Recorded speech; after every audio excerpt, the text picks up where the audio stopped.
Hey guys, into the end here. I've done the event a few times, and now I have a much better understanding of the metagame. So I want to do a really quick update on the event primer. I've just went 7-2 with the Hooru, a tweaked version of the Hooru deck that I've just done a deck tech on. So let's do a very quick recap of what I've learned, and how I have changed the decks a little bit, and then I'm going to record another event entry, and we'll watch the gameplay videos together. So before this, I um, I've showcased the Hooru deck that I plan to do the event with, and there's been some pretty big changes actually. Number one, I realized that the meta it's not super all-in early game aggro, but it is really heavy mid-range aggro.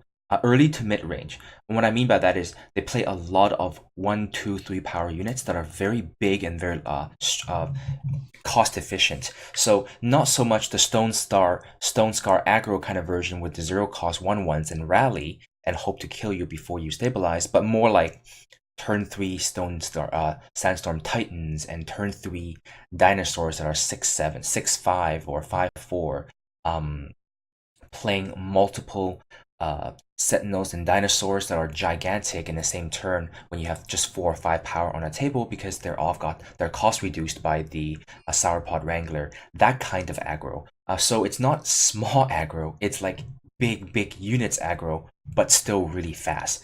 And as a result of that, the Copperhoff Bailiffs are not good. um, so I took all the Copperhoff Bailiffs out. They're useless when you play a turn 3 2/3 and your opponent's playing turn 3 5/6s or 6/7s. So reducing their power by 1 isn't helpful.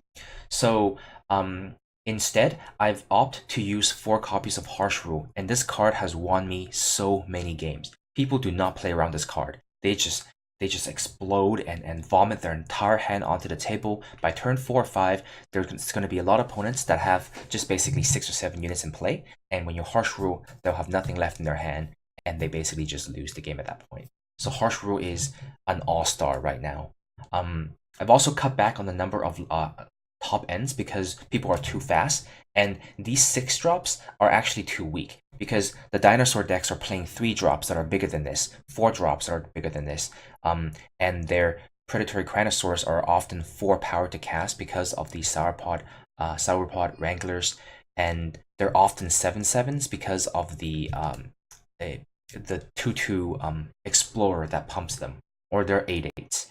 So these things have actually lost a lot of value. They're really good though after you Harsh Rule to catch up on a very low life total. So there is still 2 copies of it in the deck. I've actually added in 4 copies of Twinstrike Master. This card has way overperformed for me, and won a lot of games off this card. A lot of decks are very weak in the air. So when you have a Twinstrike Master on a Valkyrie Spireguard, that is 12 damage in the air per turn, and it only takes about 2 turns to finish them off. And if you have actually hit them before playing the Twinstrike Master a couple of times with your 3 drops, then they just die on their first attack. So, and this card surprisingly good at 4 power because as a double striker, a double damage unit, it can actually trade with any unit your opponent can throw at it. So even giant time-based dinosaurs will trade with the 4/4 because it does 8 damage.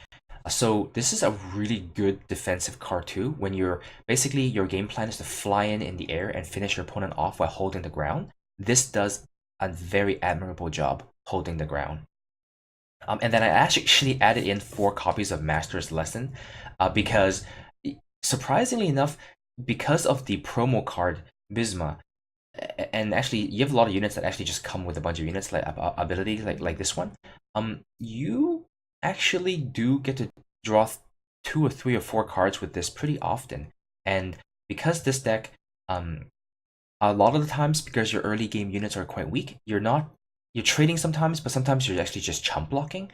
So when you Harsh Rule, Master's Lesson on the next unit can really give you some late game sustainability to draw some cards back. Or when you go into a board stall against another deck that's also mid-range like yours, then the Master's Lesson often draws you 3 or 4 cards, and that's going to give you the gas that you need to beat your opponent. 4 copies might be a little too much. I think 3 copies would be better. Perhaps drop a copy of Master's Lesson and add another copy of Spirit Guide. This card has overperformed. A lot of games you play, it's going to be a race because you're flying in the air for a lot of damage. So gaining some life on the ground is really important. And also, if you have lifesteal on one of your flyers, big flyers, then the race becomes impossible for your opponent. This deck is actually really good. I really enjoy playing it. The trick to playing this deck well is knowing when to overextend and race your opponent, and when to hold back and lure your opponent into an overextension so that you can harsh roll away his deck, his entire board. So knowing when to do more, so knowing when you are the beatdown and when you are the control is really important. And it's not just against certain decks, it's also specific board situations. Even against decks like Dinosaur, sometimes it's better to be the beatdown and race, and sometimes it's better to be the control. So you have to make that decision. It's a very fluid decision that you have to make throughout the game as your opponent plays cards and as you draw cards. And that, I think, is the most difficult part of playing this deck. There are some times where you curve out perfectly and then the deck plays itself, but then I think most games you do have to make those decisions throughout the game. By the way, this deck is capable of some really absurd draws. I've had a couple of games where I beat my Dinosaur opponent by just going turn 1 Scholar, got a charge or a lifesteal, turn 1 charge Scholar, turn 2 Enforcer, turn 3 Spireguard. That's like 9 attack. So turn 1, 2 damage, turn 2, 2 damage, but turn 3, it's 11 damage. The Scholar can't attack usually by that point, but in the air is 9 damage, and then they die on turn 4. It's just a crazy fast, absurd draw sometimes when you curve out perfectly. You do have a lot of decent removal spells against things that you're worried about, so anything greater than 4 power, Vanquish is very good. But there's a lot of decks running around right now with only 3 power units, like opposing Unseen decks and Valkyrie decks. A lot of them are less than 4 power, so Vanquish does end up being kind of useless in your hand. So I think having 3 and 3 Vanquish and 3 Permafrost is better.